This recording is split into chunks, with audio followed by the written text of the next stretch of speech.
أعوذ بالله من الشيطان الرجيم. بسم الله الرحمن الرحيم. مثل الذين ينفقون أموالهم في سبيل الله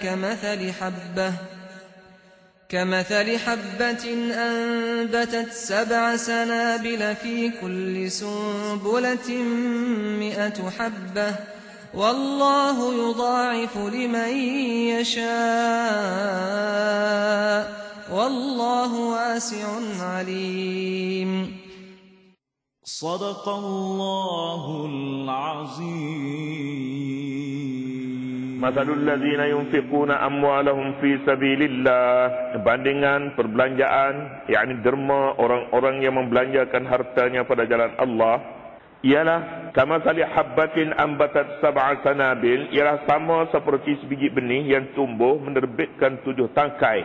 Fi kulli sumbulatin 100 habbah, tiap-tiap tangkai itu pula mengandungi 100 biji. Wallahu yudha'ifu liman yasha', ingatlah Allah akan melipat gandakan pahala bagi sesiapa yang dikehendakinya. Wallahu wasi'un alim, Allah pula amat luas rahmat kurnianya lagi meliputi ilmu pengetahuannya. Mulai daripada ayat ini, Al-Quran atau dalam surah ini membicarakan tentang ekonomi Islam.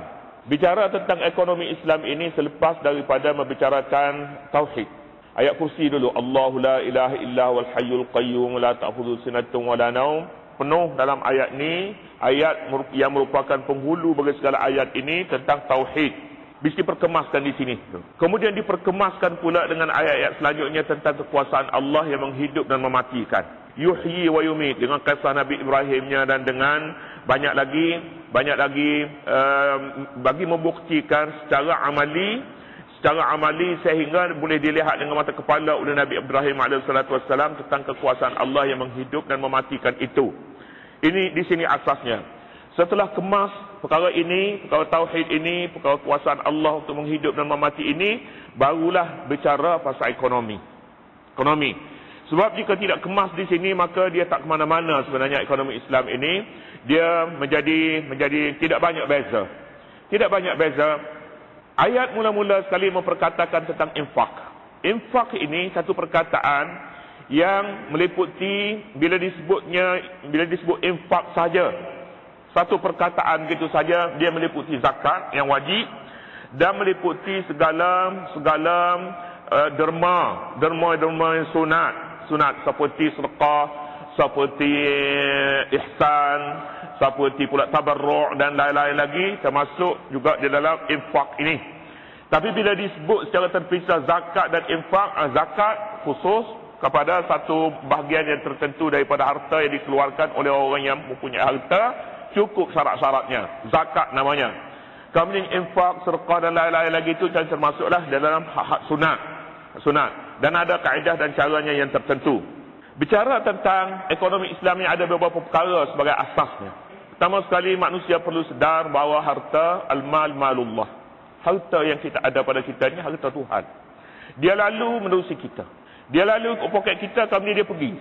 Itu konsepnya. Al-malu malullah. Harta ini harta Tuhan.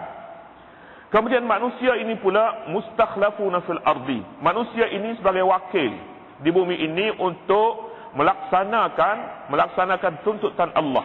Kemudian manusia antara tanggungjawab manusia ini untuk melaksanakan hukum Allah naklah berlaku adil.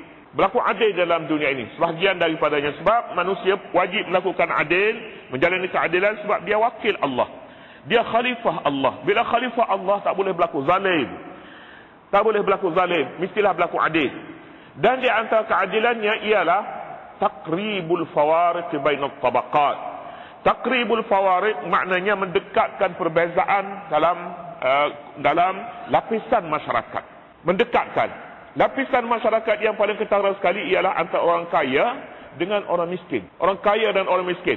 Tidak adil sebenarnya jarak yang makin jauh, yang terlalu jauh antara orang kaya dengan orang miskin. Jika dikekalkan, maka ini tidak adil. Tak adil. Dan demikian juga mustahil tazwibul fawarid, hapuskan. Tak boleh jadi juga nak hapus kemiskinan. Tak boleh. Tak boleh. Dan Islam tidak terima sebenarnya dasar menghapuskan kemiskinan. Tak boleh. Mesti ada orang miskin.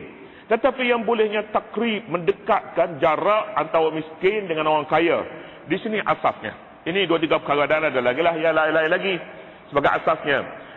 Islam berbeza pendekatannya dengan bukan Islam dalam mendekatkan jarak antara orang miskin dan orang kaya.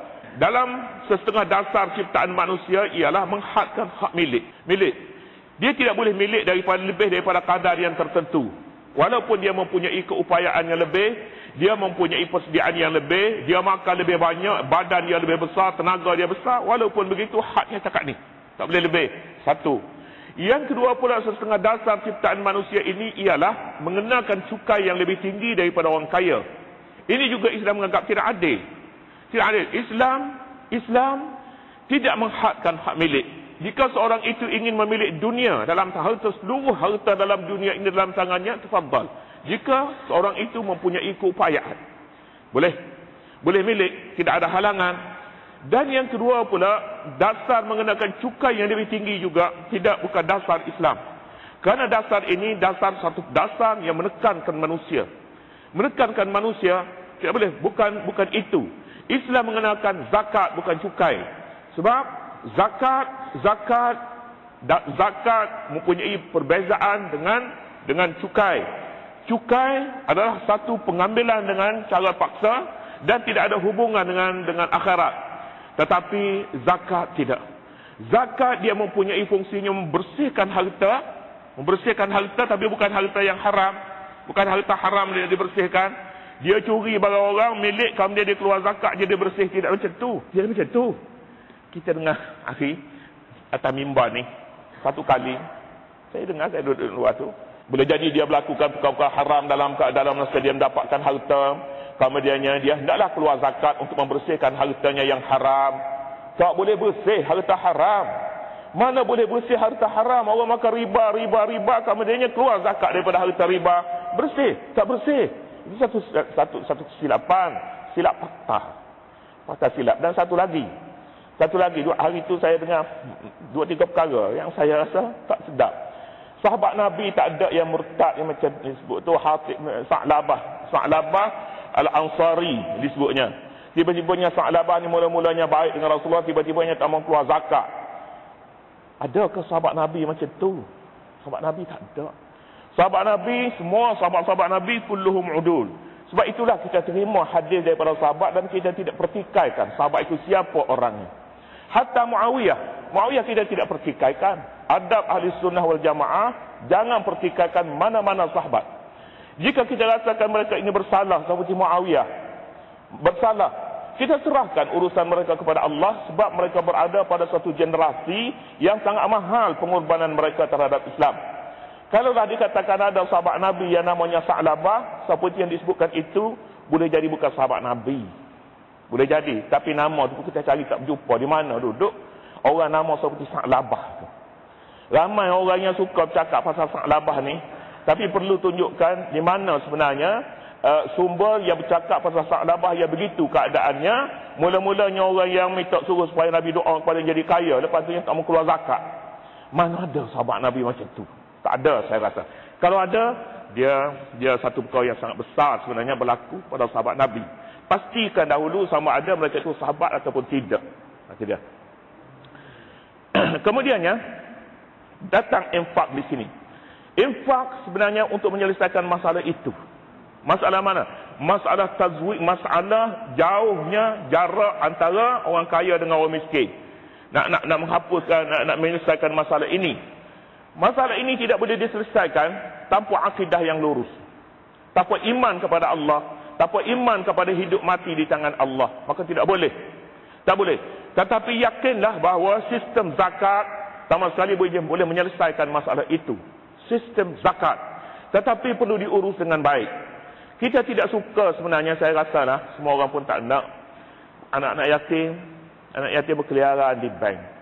Minta sedekah keluar daripada bank. Dalam satu keadaan kita mempunyai sistem zakat yang lengkap dan sempurna. Sistem zakat.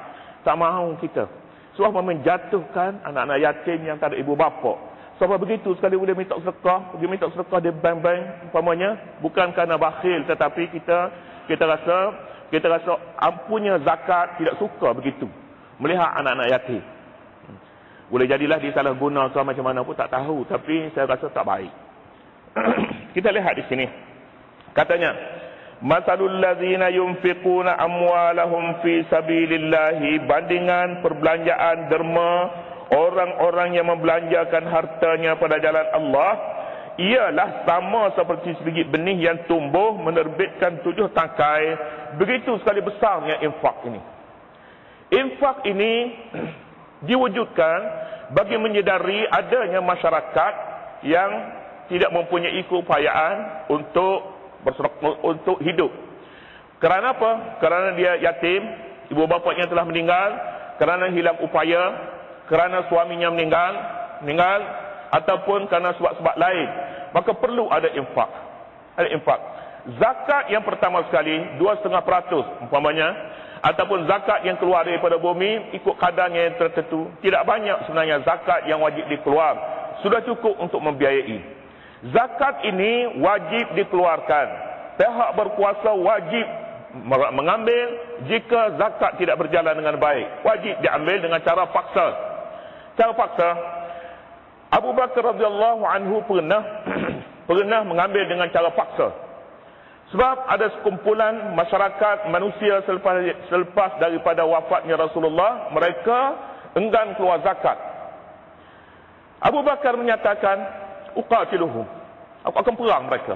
Sebab mereka murtad, membezakan di antara sembahyang dan zakat. Nak sembahyang, zakat tak mau keluar, aku akan perang mereka.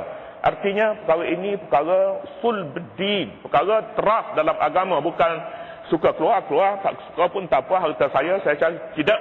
Tidak begitu. Jadi jika zakat tidak boleh menyelesaikan masalah, barulah pergi kepada namanya infak, namanya sedekah, namanya tabarruk, namanya ada lagi sumber-sumber lain lagi. Sumber selain daripada sedekah yang sunat ini, sumber kafarah. Umpamanya kafarah orang tengah hari dalam bulan puasa, dia buat kerja perkara-perkara yang mewajibkan dia bayar kafarah. Ini peluang orang miskin. 60 orang kena beri makan, 60 orang aja buka puasa, orang miskin. Dia buat kerja perkara-perkara yang boleh membatalkan puasa, tapi bukan berkah biasalah dengan isteri dia. Ataupun yang lain-lain lagi, kafarahnya, nazarnya dan semua banyak lagi perkara wajib dikeluarkan untuk kepentingan orang miskin ini. Jika hak sunat itu, jika zakat tidak mencukupi, bezanya sedekah ini menurut keperluan. Kalau tak ada keperluan, tak payah. Kalau keperluan tu keluarnya sikit aja, RM5 cukup lah umpamanya, RM5 saja. Jika tidak ada sebab, maka tak payah keluar. Jika ada sebab untuk menyelesaikan satu masalah, maka perlu dikeluarkan lebih banyak. Sebuah banyak cukup. Tapi pada tahun itu saja. Tahun depan tengok keadaan. Ini bezanya yang wajib dan yang sunat. Wajib dan sunat. Baik. Ayat ini diturunkan mengenai 2 peristiwa. Apabila Rasulullah sallallahu alaihi wasallam menghadapi pada tahun yang kelima Hijrah, menghadapi satu peperangan namanya peperangan Tabuk. Peperangan Tabuk, Nabi meminta para dermawan supaya menghulurkan sedekah, menghulurkan derma bantuan untuk membiayai satu peperangan nama peperangan Tabuk. Lalu muncul Abu Bakar As-Siddiq, bukan Abu Bakar, Abdurrahman bin Auf mengeluarkan 4,000 sebagai derma tabung jihad peperangan Tabuk, dan 4,000 lagi disimpan untuk keluarganya. Bila diberitahu kepada Nabi, dia kata, ya Rasulullah, 4,000 aku simpan di rumah, 4,000 nah untuk belanja peperangan Tabuk. Peperangan Tabuk. Nabi berdoa kepadanya, barakallahu fima a'taita wa fima amsakta. Mudah-mudahan Allah memberi keberkatan kepadamu pada dermamu dan yang kamu sumbang, dan derma kamu yang kamu simpan untuk keluargamu. Datang pula Utsman ibn Affan. Utsman ibn Affan radhiyallahu anhu datang. Utsman beri 1,000 dinar ataupun 1,000 dirham. Dia letaknya di atas riba Nabi sallallahu alaihi wasallam. Rasulullah pun pegang, sambil pegang wan dinar itu, Rasulullah katanya, ma darra Utsman ba'da al-yawm. Ma darra Utsman ba'da al-yawm. Nabi ulangi beberapa kali, artinya tak ada perkara lagi yang boleh merosakkan Utsman selepas daripada hari ini. Tak ada apa lagi yang boleh merosakkannya tak ada apa yang merosak, maknanya sumbangan ini cukup besar sebenarnya untuk kepentingan jihad. Untuk kepentingan jihad ini. Baik. Di dalam Islam dilihat projek-projek yang seumpama ini pada hakikatnya bukan untuk makan sekarang. Projek jihad sebenarnya untuk generasi yang akan datang. Oleh kerana itu generasi yang ada, dia perlu mengekalkan dari sudut ekonomi, dia perlu mengekalkan apa yang ada pada hari ini untuk generasi akan datang. Kita tak boleh makan habis. Keselamatan yang ada pada hari ini mesti dipanjangkan untuk generasi yang akan datang. Harta kita yang ada pada hari ini kita tak boleh habis terus. Tak boleh. Mesti simpan, jimat supaya generasi akan datang mereka boleh nikmati juga. Boleh jadi kita pada hari ini kita boros, kita gunakan habis. Seorang bapa yang kaya dia rasanya dia nak habiskan pada masa dia hidupnya. Tak boleh. Sebab apa? Sebab nikmat yang serupa hendaklah dipergunakan dengan jimat supaya generasi akan datang kita dapat nikmatinya juga. Kita ambil saja hasil balak kita potong habis. Sampai dia nak boleh bersatu pulanya berapa lama pula? Berapa lama? Generasi akan datang akan jadi miskin jika kekayaan yang ada pada hari ini dihabiskan dengan cepat. Islam tak mahu perkara itu.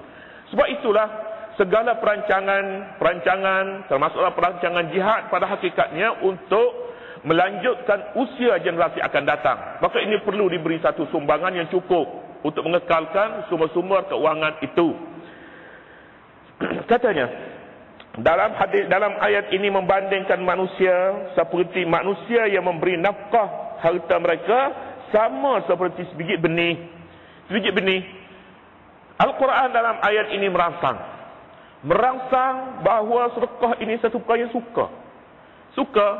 Seperti mana sukanya, gembiranya seorang yang melihat ladang kita berbuah. Belum pada berbuah kita hanya letak sebiji benih di dalam bumi, kita tutup bumi. Pergi 2 hari kemudian pokok kita sudah naik. Kemudian membesar, tak lama lagi dia keluar buah. Hati seorang yang menanam pokok dia rasa gembira. Gembira melihat tanamannya yang mula tumbuh dan mula membesar. Jadi sedekah pun demikian juga. Sedekah ini sifatnya dia bukan menghabis tapi dia membesar. Manusia perlu membesarkan dirinya. Kita manusia satu tenaga, satu makhluk yang sangat kecil. Kita perlu membesarkan diri kita, pengaruh kita. Tapi apa jalannya? Jalannya hendaklah dengan bersedekah. Dan manusia ini dibandingkan, bukan sedekah, manusia dibandingkan dengan sebiji benih. Itu saja.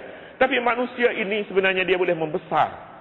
Pengaruhnya lebih luas, namanya lebih cemerlang. Kadang-kadang nama selepas matinya lebih harum daripada sebelum mati. Sebelum mati dulu tak kenal mana. Lepas daripada dia mati baru kenal. Ini manusia. Dengan apa dia boleh dikenal begitu rupa? Dengan dia bersedekah. Bagaikan sebiji benih dengan diletakkan dalam bumi. Bila sebiji benih diletakkan dalam bumi, dia berpanjangan hasilnya. Bukan sebiji keluar sebiji, tapi keluar 7 tangkai. Pada setiap tangkai itu 100 biji. Begitulah dia manusia ini boleh membesarnya entah berapa kali ganda. Dia dikenal di seluruh dunia kerana sedekahnya yang diberi olehnya. Kerana infak yang diberi olehnya daripada wang poketnya. Macam mana?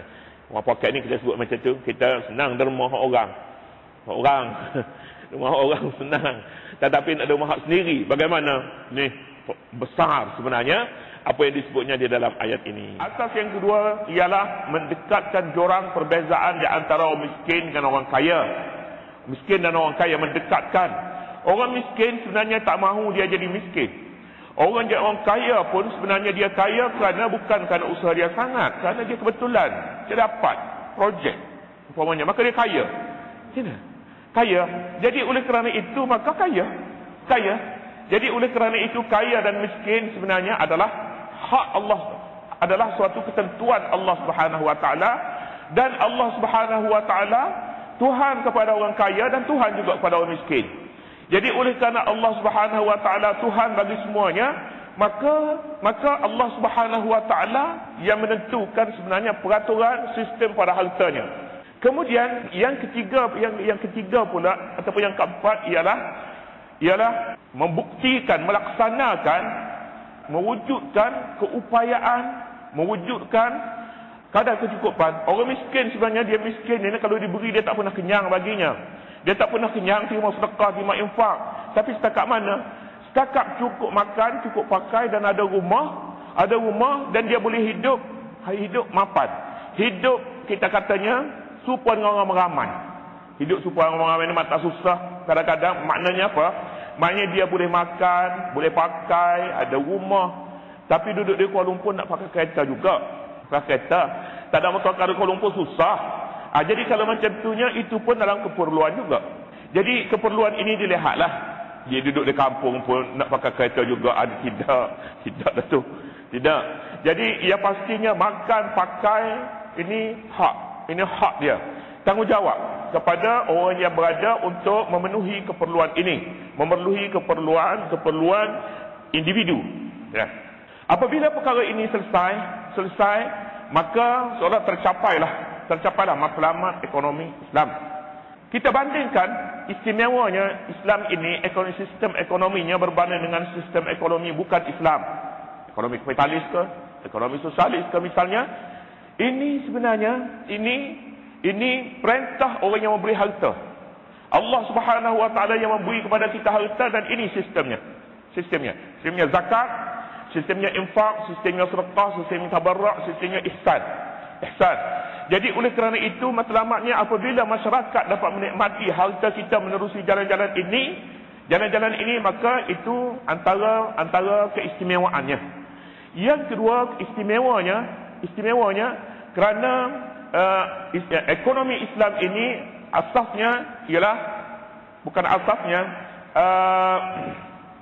berasaskan akhlak. Oleh kerana itu ekonomi Islam tidak boleh terima sebenarnya unsur-unsur haram wujud pada perusahaan. Sebab itu perusahaan arak, perusahaan judi, walaupun dia boleh mendatangkan keuntungan yang lebih, tapi Islam menolak pelancongan. Apabila pelancongan, salah satu daripadanya pelancongan dahulu musim haji,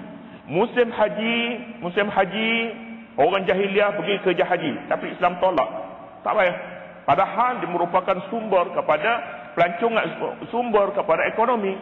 Sebab mereka pergi buat kerja haji, mereka telanjang. Ya ayyuhallazina amanu innamal musyrikuuna najasum fala yaqrabul masjidal harama ba'da 'amihim hadha. Jangan datang. Pasal apa? Pasal perbuatan itu haram dia tidak boleh membersihkan harta. Tidak boleh membersihkan. Jadi itu di antara perkara-perkara yang merupakan asas. Berbicara tentang harta dalam Islam tak boleh keluar daripada perkara yang seumpama ini. Akhlak mustahak. Harta dalam Islam merupakan jalan, bukan matlamat. Bukan matlamat kita kumpul harta, kumpul seberapa banyak. Tidak. Dia merupakan harta, merupakan barang yang lalu menerusi kita. Kadang-kadang dia lalu, dia pergi. Dia lalu. Kumpul sebanyak-banyak yang mungkin sebanyak-banyak. Tidak kumpul, tidak. Tapi dia lalu.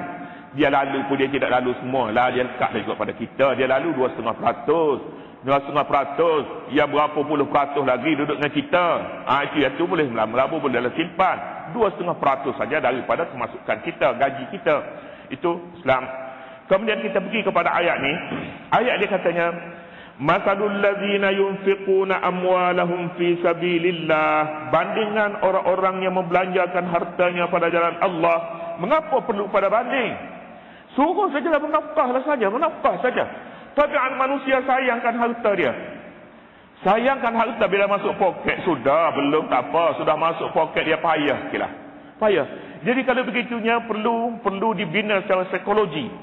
Orang ni supaya dia murah sikit. Dibuatnya bandingan orang yang membelanjakan harta mereka. Belanja itu pun yang susah ni fi sabilillah, di jalan Allah.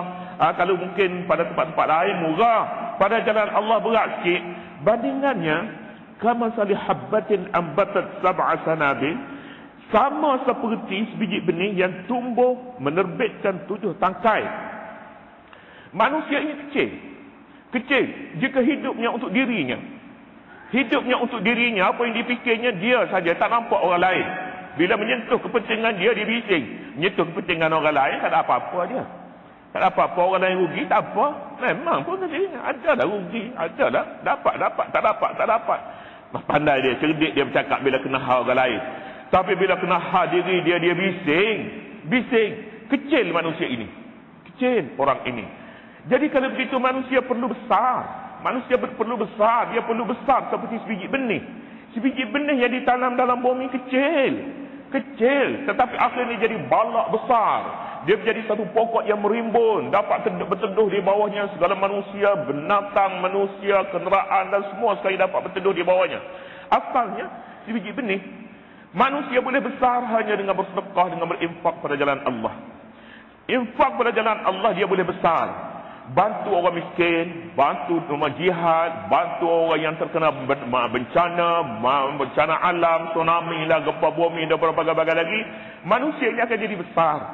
Besarnya bagaimana? Besarnya apabila orang mengetahui siapa dia. Kalau dia tak tahu pun Tuhan tahu, jangan bimbang. Orang tahu siapa dia.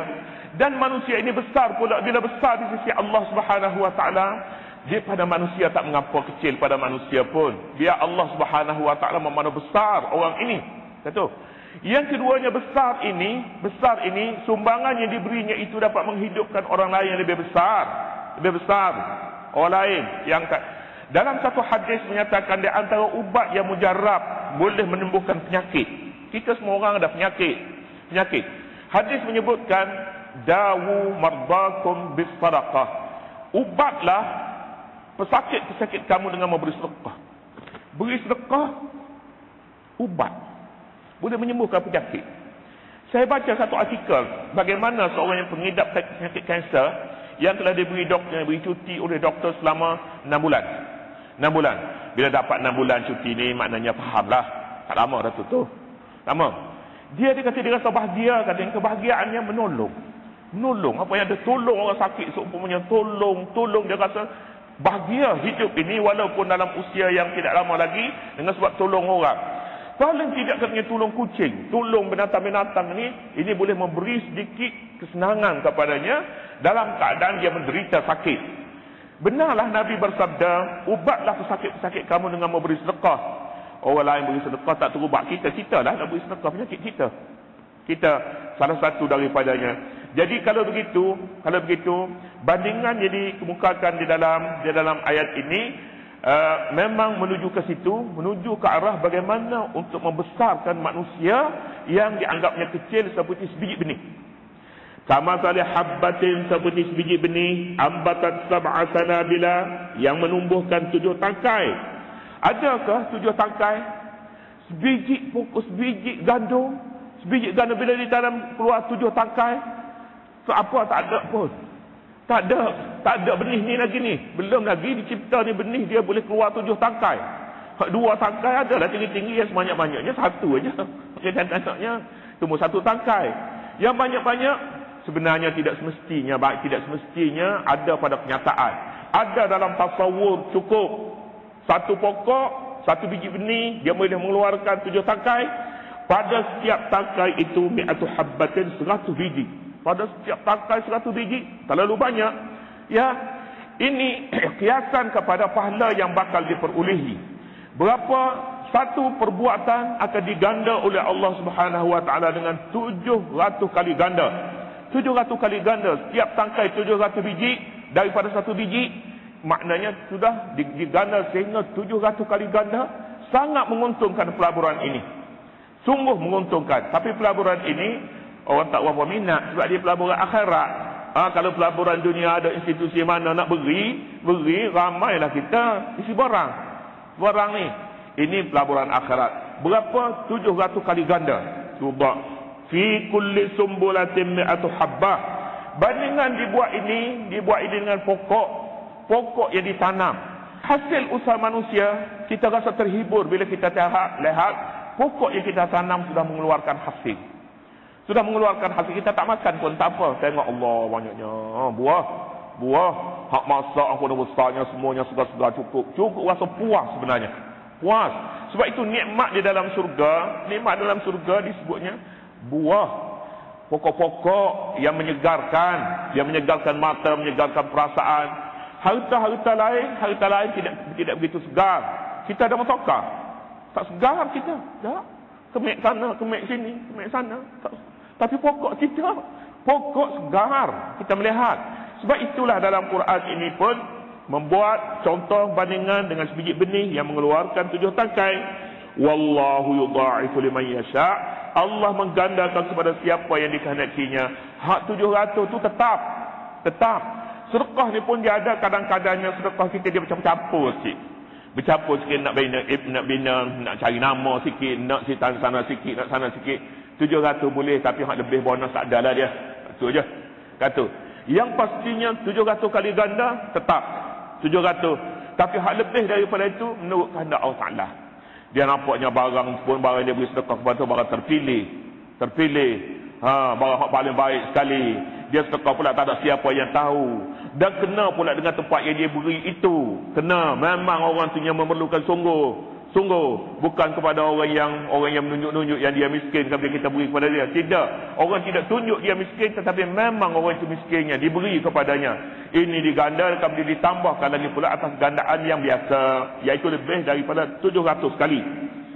Wallahu wasi'un alim. Allah Maha luas rahmatnya.